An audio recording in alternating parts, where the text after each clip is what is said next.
পালাবদলের পর তদন্তে গতি আসতেই কখনো পাট ক্ষেতের নিচে মিলেছে টাকার পাহাড়, তো কখনো পুকুর থেকে উদ্ধার হচ্ছে অস্ত্রের ভান্ডার। শুধু আগ্নেয়াস্ত্র উদ্ধারই নয়, সন্দেশখালীতে বেঙ্গল এসটিএফ এর হাতে গ্রেফতার শেখ শাহজাহান ঘনিষ্ঠ ছজন তৃণমূল নেতা। আবার অন্যদিকে ভাঙড়ে বিস্ফোরণের ঘটনায় ধৃত শওকত মোল্লাকে মূল ষড়যন্ত্রকারী বলে আদালতে উল্লেখ করে নিজেদের হেফাজতে চাইল এনআইএ। 14 দিনের জন্য তাকে হেফাজতে পাঠিয়েছে কোর্ট। জানিয়ে স্টুডিওয় উপস্থিত প্রত্যেক অতিথির কাছে আমি আসবো, কিন্তু শুরুতে আপনাদের দেখাতে চাইবো যে একেবারে সন্দেশখালী, যেটা শেখ শাহজাহানের একেবারে খাস তালুক, একের পর এক জায়গায় সেখানে তল্লাশি চালানো হয় এসটিএফ এর তরফ থেকে। সেখানে অস্ত্র ভান্ডারের হদিশ মিলেছে, 18টা আগ্নেয়াস্ত্র উদ্ধার হয়েছে। শুধু আগ্নেয়াস্ত্র নয়, 56 রাউন্ড কার্তুজও পাওয়া গিয়েছে। শেখ শাহজাহান ঘনিষ্ঠ তৃণমূল নেতার বাড়ির পুকুরে 13টি আগ্নেয়াস্ত্র মিলেছে। আগের সরকারের আমলে এরকম অস্ত্র মজুত হতো, অবৈধ আগ্নেয়াস্ত্র উদ্ধার বজায় থাকবে, পোস্টে খুব স্পষ্টভাবে উল্লেখ করেছেন মুখ্যমন্ত্রী।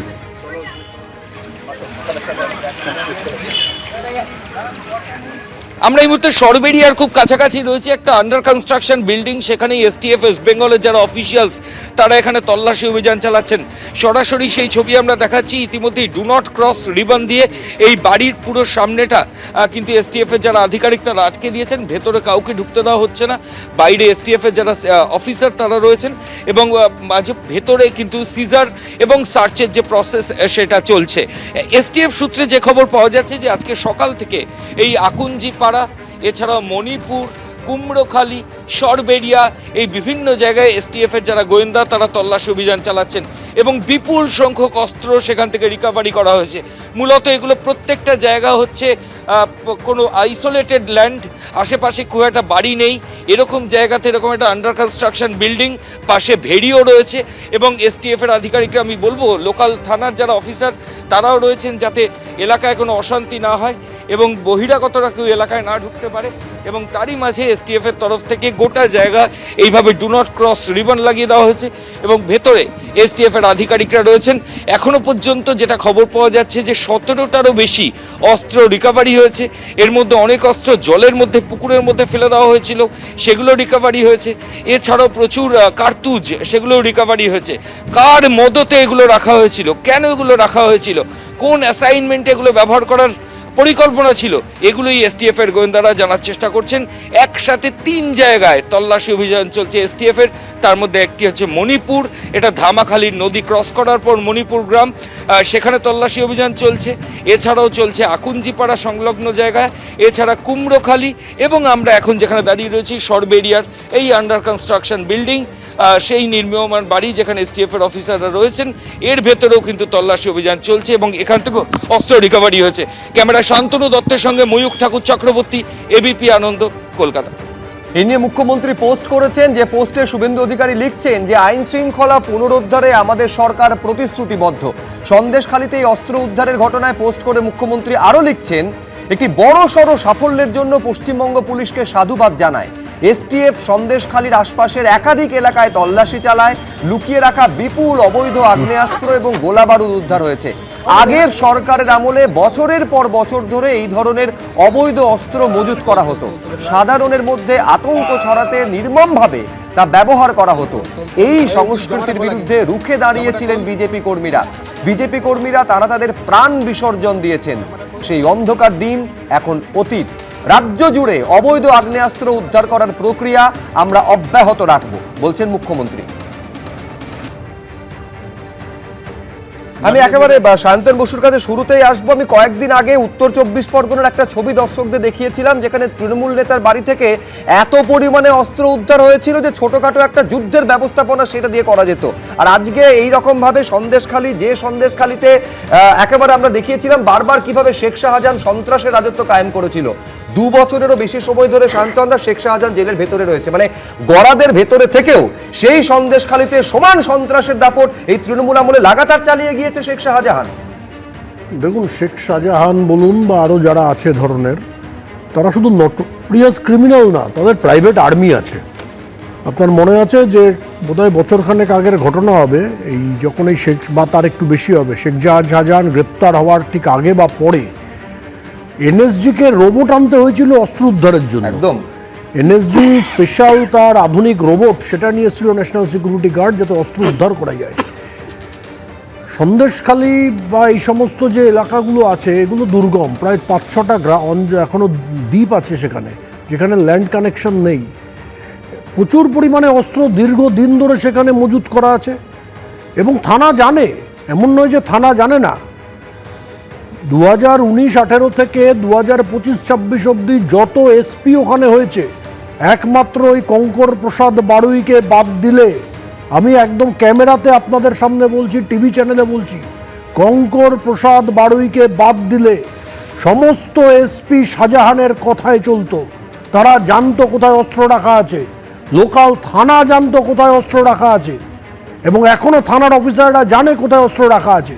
আপনার মনে আছে 2019-এর লোকসভা ভোটের পরে ওখানে 3 জন বিজেপি কর্মীকে খুন করা হয়, তার মধ্যে একজনের চর মাটিতে পুঁতে দেওয়া হয়, যেগুলো অনেকদিন খুঁজে পাওয়া যাচ্ছিল না, পরে তাদের পাওয়া যায়। একজন প্রদীপ মণ্ডল, একজন দেবদাস মণ্ডল, সে দেবদাসের বডি অনেকদিন পরে রিকভারি হয়। এবং আমি এখানে স্মরণ করিয়ে দেব যে এই তালিকায় শেখ শাহজাহানের নাম ছিল, সেখান থেকে শেখ শাহজাহানের নাম সরিয়ে দেওয়া পর্যন্ত হয়েছিল এবং তার জন্য কোর্টে রীতিমতো ভর্ৎসিত হতে হয়েছিল তখন পুলিশ। আমি ঘটনাটা বলে দিই। সেটা হচ্ছে যখন এটা নিয়ে যখন ঘটনা ঘটে, আমি যেহেতু সেখানকার প্রার্থী ছিলাম, আমি ওখানে উপস্থিত ছিলাম, আমাদের সামনে এফআইআর করা হয়। এফআইআরে শেখ শাহজাহানের নাম ছিল। সিআইডি তদন্তভার নেয়, সিআইডির অফিসারের সঙ্গে আমাদের কথা হয়। উনি যিনি অফিসার ছিলেন তিনি চাইছিলেন শেখ শাহজাহানের নাম থাকুক, কিন্তু ওখানকার যিনি অফিসার আছেন, লোকাল পুলিশ অফিসার, আমি নাম করে বলছি, নেজার থানার ওসি, তিনি যখন ওখানে ভিজিট করতে যান তখন এসপি তাকে ফোন করে যে খাদ্যমন্ত্রী বালু মল্লিক চাইছে না আপনি ওই স্পটে যান। এটা সিআইডির অফিসাররা আমাদের জানায়। শাহজাহানের নাম তাও রাখা সম্ভব হলো না, বালু মল্লিকের নির্দেশে। কোথায় রাখা সম্ভব হলো না? চার্জশিটে। তার জন্য যদি চার্জশিট না দিত সিবিআই তদন্ত হয়ে যাবে, তড়িঘড়ি চার্জশিট দেওয়া হলো। পরবর্তীকালে এখন ওটা আবার সিবিআই হাতে গেছে তদন্তভার। এইভাবে ষড়যন্ত্র হয়েছে।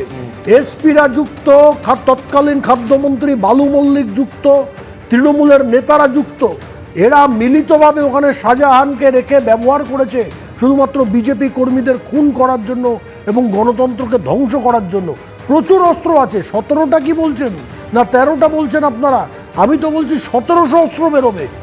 ধান ক্ষেতের মধ্যে অস্ত্র পাবেন, পাট ক্ষেতের মধ্যে অস্ত্র পাবেন, নদীর জলের তলায় অস্ত্র পাবেন, ভেড়ির মধ্যে অস্ত্র পাবেন, চিংড়ি মাছের আড়তের ওখানে অস্ত্র পাবেন। মালঞ্চ থেকে যদি চলতে শুরু করেন বাসন্তী রোড ধরে, মেন রাস্তার ধারে অস্ত্র পাবেন। এমনকি যে দ্বীপগুলো রয়েছে সেই দ্বীপের মধ্যে অস্ত্র পাবেন, খড়ের গাদায় অস্ত্র পাবেন, ধানের কলের মধ্যে ধানের গাদায় অস্ত্র পাবেন। না, আমি বলছি এই নিঃসন্দেহে মুখ্যমন্ত্রী বলেছেন যে এই রকম অভিযান চলবে। এখন কোথা কোথা থেকে কোন গুপ্ত জায়গা থেকে এই ধরনের অস্ত্রগুলো বেরোবে, এই প্রক্রিয়া চলাকালে নিঃসন্দেহে আমাদের সেদিকে নজর থাকবে। কিন্তু আমার মনে পড়ে যাচ্ছে বগটুইয়ের ঘটনা যখন ঘটেছিল তখন তো তৎকালীন মুখ্যমন্ত্রী 7 দিন সময় চেয়েছিলেন এবং বলেছিলেন যে 7 দিনের মধ্যে রাজ্য জুড়ে যাবতীয় বেআইনি অস্ত্র উদ্ধার হবে। কিন্তু সেই ছবি আমরা দেখিনি। কিন্তু পালা বদলের পর এই অস্ত্র উদ্ধারের ঘটনা ঘটছে। পার্থক্য একটাই, যে সদিচ্ছা থাকলে কি হয় এবং সদিচ্ছা না থাকলে কি হয়। আমি প্রাক্তন পুলিশ কর্তা অনিল জানার কাছে যাব, কিন্তু তার আগে এই যে সন্দেশখালীতে আজকে রেড চললো, কোথায় কোথায় রেড চললো, 6 জন তৃণমূল নেতাকে শেখ শাহজাহান ঘনিষ্ঠ শুধু অস্ত্র উদ্ধার নয়, তাদের গ্রেফতারও পর্যন্ত করেছে। দেখুন, শেখ শাহজাহানের খাসতালুক সন্দেশখালীতে এবার মিলল অস্ত্রের ভান্ডার। চলল শেখ শাহজাহান ঘনিষ্ঠ তৃণমূল নেতাদের বাড়িতে অভিযান, মাটিতে খোঁড়াখুঁড়ি, পুকুরে তল্লাশি। এসটিএফ এর অভিযানে উদ্ধার হলো 18টি আগ্নেয়াস্ত্র ও 56 রাউন্ড গুলি। গ্রেফতার করা হলো 6 জন শেখ শাহজাহান ঘনিষ্ঠকে। শেখ শাহজাহান জেলবন্দি থাকলেও ফের সামনে চলে এলো তার শাগরেদদের কীর্তি। এনার যে পুরো এই নেটওয়ার্কটা যেটা এখানে আমরা এখনো পর্যন্ত আনআর্থ করতে পেরেছি, এরা mainly associates of Sheikh Shahjahan. শনিবার সকাল থেকে এনআইএ, বেঙ্গল এসটিএফ এবং কেন্দ্রীয় বাহিনীর দল তল্লাশি শুরু করে উত্তর 24 পরগনার সন্দেশখালী থানার, মণিপুর, নেজার থানার আকুঞ্জিপাড়া, সরবেড়িয়া এবং দক্ষিণ 24 পরগনার বাসন্তী থানার কুমড়োখালী এলাকায়। এখনো পর্যন্ত যেটা খবর পাওয়া যাচ্ছে যে 17টারও বেশি অস্ত্র রিকভারি হয়েছে। এর মধ্যে অনেক অস্ত্র জলের মধ্যে পুকুরের মধ্যে ফেলে দেওয়া হয়েছিল, সেগুলো রিকভারি হয়েছে। এছাড়াও প্রচুর কার্তুজ, সেগুলোও রিকভারি হয়েছে। কার মদতে এগুলো রাখা হয়েছিল, কেন এগুলো রাখা হয়েছিল, কোন অ্যাসাইনমেন্টে এগুলো ব্যবহার করার পরিকল্পনা ছিল, এগুলোই এসটিএফ এর গোয়েন্দারা জানার চেষ্টা করছেন। সন্দেশখালী 2 নম্বর ব্লকের মণিপুরে শেখ শাহজাহান ঘনিষ্ঠ তৃণমূল নেতা রবীন দাস ও তার ভাই গোপাল দাসের বাড়িতে শুরু হয় তল্লাশি। এদের অত্যাচারে সারা গ্রাম ভয়ে কম্পিত, কেউ ভয়ে বাড়িতে থাকতে পারে না, কারো স্বামী নিশ্চিন্ত ঘুমোতে পারে না, কারোর কোলের বাচ্চা রাতের পর রাত নিয়ে কাটাতে পারে না, কারণ এরা রাতের অন্ধকারে স্বামীদেরকে ডেকে নিয়ে গিয়ে মার্ডার করছে, কারো পা ভেঙে দিচ্ছে, কারো হাত ভেঙে দিচ্ছে, কারো স্বামীকে মারছে, এমন বলতে গেলে বলছে মুন্ডু নিয়ে খেলা করবে। বাড়িতে তল্লাশির পাশাপাশি ডুবুরি নামিয়ে তল্লাশি করা হয় পুকুরেও, উদ্ধার হয় বেশ কিছু আগ্নেয়াস্ত্র। এই ভিডিও পোস্ট করে এক্স হ্যান্ডেলে মুখ্যমন্ত্রী শুভেন্দু অধিকারী লিখেছেন, পূর্ববর্তী সরকারের আমলে বছরের পর বছর ধরে এই ধরনের অবৈধ অস্ত্র মজুত করা হয়েছিল এবং সাধারণ নাগরিকদের মধ্যে আতঙ্ক ছড়াতে নির্মমভাবে সেগুলোর ব্যবহার করা হয়েছিল। আইন শৃঙ্খলা পুনরুদ্ধারের বিষয়ে আমাদের সরকার নিঃশর্তভাবে প্রতিশ্রুতিবদ্ধ। অন্যদিকে ন্যাজাট থানার আকুঞ্জিপাড়ায় শেখ শাহজাহানের বাড়ির কাছেও চালানো হয় তল্লাশি। এই যে বাড়ির ভেতর থেকেও বেশ কিছু জিনিস সিজ হয়েছে এমনটাই জানা যাচ্ছে। বারাসাত রেঞ্জের আইজি রয়েছেন, বসিরহাট পুলিশ ডিস্ট্রিক্টের এসপি রয়েছেন, এসটিএফ এর আইজি গৌরব শর্মা রয়েছেন। এই মুহূর্তে আকুঞ্জিপাড়ায় কিন্তু শেখ শাহজাহানের বাড়ি ছিল। সেই শেখ শাহজাহানের বাড়ির অঞ্চল আকুঞ্জিপাড়া এলাকাতেই এই মুহূর্তে বেঙ্গল এসটিএফ এর তল্লাশি রাজ্য পুলিশের অফিসারদের সঙ্গে নিয়ে। সারবেড়িয়া বাজার থেকে আমরা একজন অ্যাকিউজকে তুলি, যাদের নাম আছে লুৎফারের মাধ্যমে রমজান মোল্লাকে তুলি, রমজানের লুৎফারের আর এবং তাদের মাধ্যমে রাজাউলকে তোলা হয়। আর এই তিনজন থেকে খবর পেয়ে এখান থেকে 5টা আর্মস রিকভারি হয়। আর সঙ্গে সঙ্গে আমরা খবর পাই কি মণিপুরেও আমাদের একটা জায়গা আছে, সুরজিৎ দাস নামে একজন লোক, ভদ্রলোক, যাদের ওখানে ভেরি থেকে আমাদের কিছু আর্মস লুকানো আছে, তো ওখানে আমাদের টিম যায়, সঙ্গে সঙ্গে ওখানে রেড করা হয়। সন্দেশখালী পঞ্চায়েত সমিতির সভাপতি রওফান ইসমান খাতুন এবং মণিপুর গ্রাম পঞ্চায়েতের প্রধান প্রসেনজিৎ গঙ্গোপাধ্যায়ের বাড়িতেও এদিন তল্লাশি করে বেঙ্গল এসটিএফ। মণিপুর গ্রামের 2 তৃণমূল নেতার বাড়ি লাগোয়া পুকুর থেকে উদ্ধার হয় বিপুল পরিমাণে অস্ত্র। সূত্রের খবর, সন্দেশখালীর আগারহাটি গ্রাম পঞ্চায়েতের ডুগরিপাড়া গ্রামে শেখ শাহজাহানের একটি বাড়ি রয়েছে। ওই বাড়িটি আগে ইউসুফ মোল্লা নামে স্থানীয় এক বাসিন্দার ছিল। স্থানীয় সূত্রে খবর, গ্রেফতার হওয়ার কয়েক বছর আগে শেখ শাহজাহান কম দামে নির্মীয়মান বাড়িটি কিনেছিলেন। এদিন ওই নির্মীয়মান বাড়িতেও তল্লাশি চালায় এসটিএফ। বর্তমানে জেলবন্দি শেখ শাহজাহান। স্থানীয় বাসিন্দাদের দাবি, গরাদের আড়াল থেকে যে তিনি তার নেটওয়ার্ক সচল রেখেছেন, এই ঘটনা তারই প্রমাণ। পুলিশ সূত্রে খবর, মণিপুরের তৃণমূল নেতার পুকুর থেকে 13টি রাইফেল সহ মোট 18টি আগ্নেয়াস্ত্র উদ্ধার হয়েছে। এর মধ্যে 10টি রাইফেল ও 8টি পিস্তল রয়েছে। ধৃত অস্ত্র কারবারিদের সঙ্গে শেখ শাহজাহানের কোনো সম্পর্ক রয়েছে কিনা তা তদন্ত করে দেখা হচ্ছে। কি কারণে বিপুল পরিমাণ অস্ত্র মজুত করা হয়েছিল তা খতিয়ে দেখা হচ্ছে। সমীরণ পাল, ময়ূখ ঠাকুর চক্রবর্তী, এবিপি আনন্দ। ভাবুন, একটা ক্রিমিনাল কতটা প্রভাবশালী, কতটা দাপট প্রশাসনের একটা অংশের মধ্যে তার হতে পারে, যে কারণে খুনের ঘটনায় তার অভিযোগে নাম থাকা সত্ত্বেও একেবারে চার্জশিট থেকে তার নাম পর্যন্ত সরিয়ে দেওয়া হয়, যে জন্য তখন পুলিশ আদালতে ভর্ৎসনার মুখে পড়ে।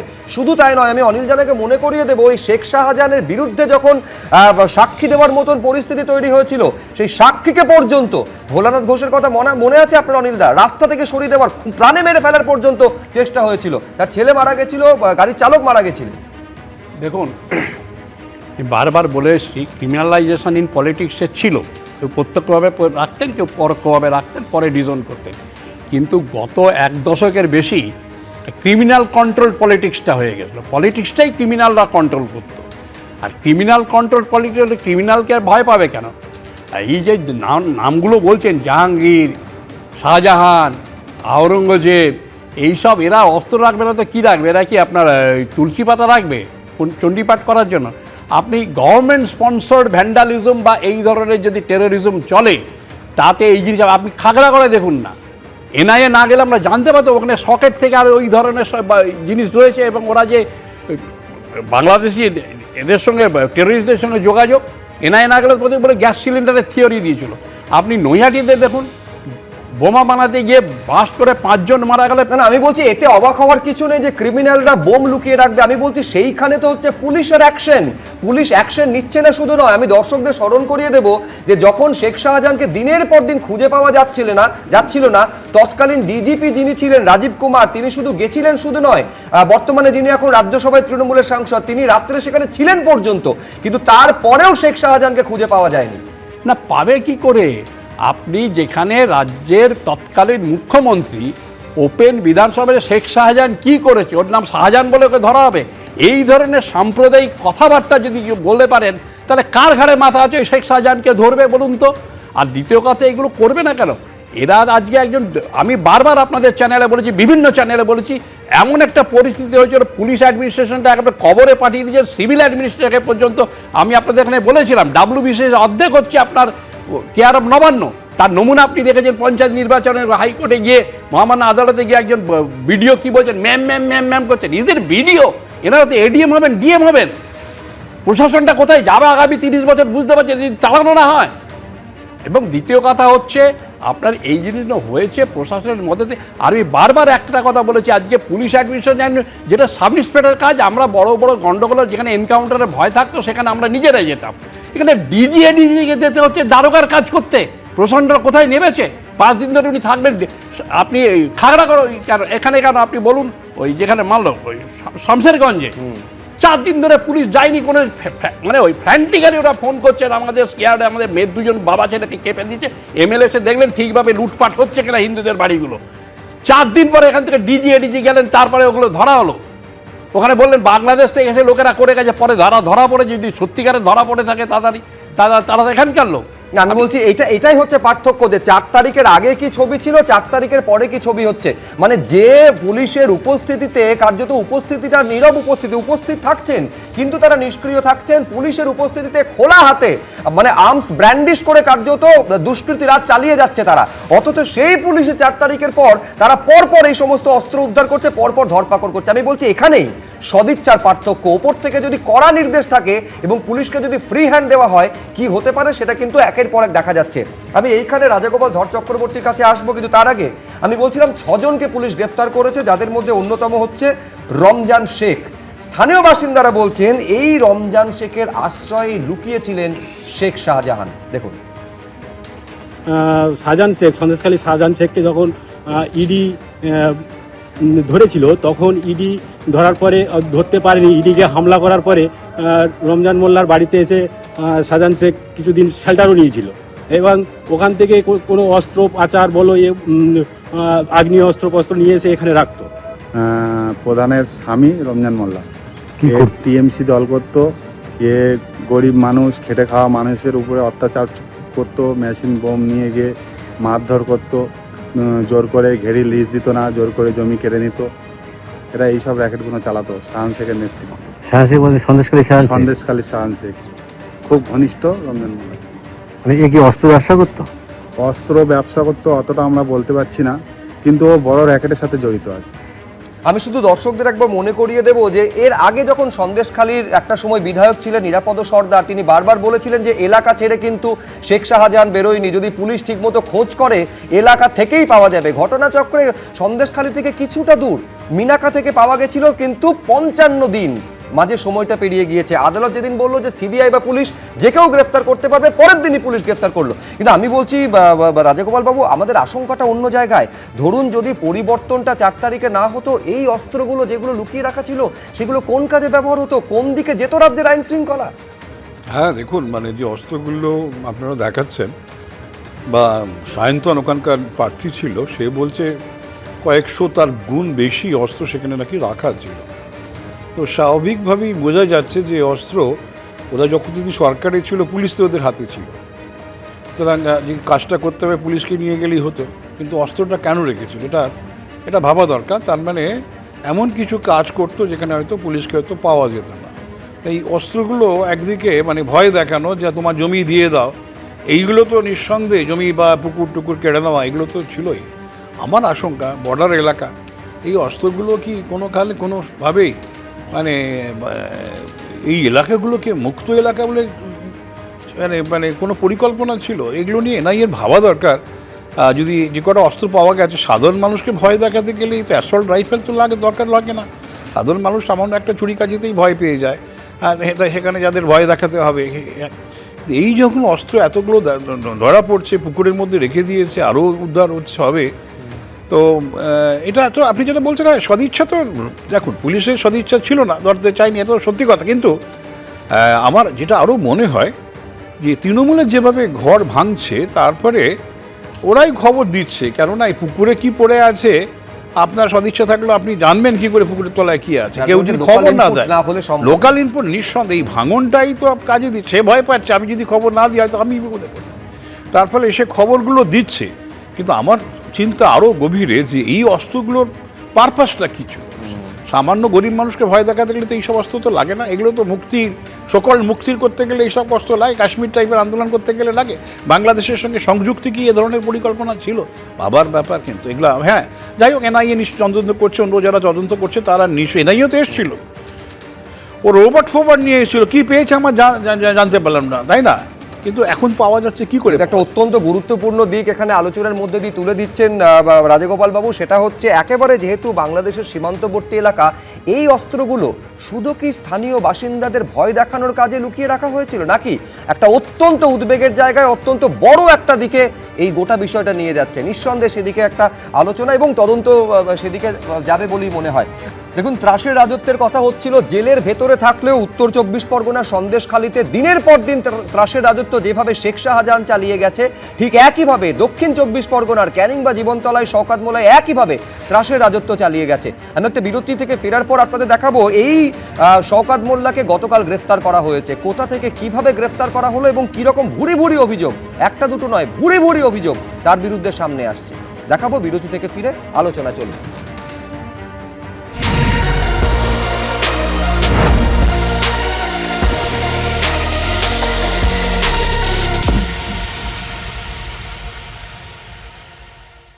এবিপি আনন্দ, এগিয়ে থাকে, এগিয়ে রাখে।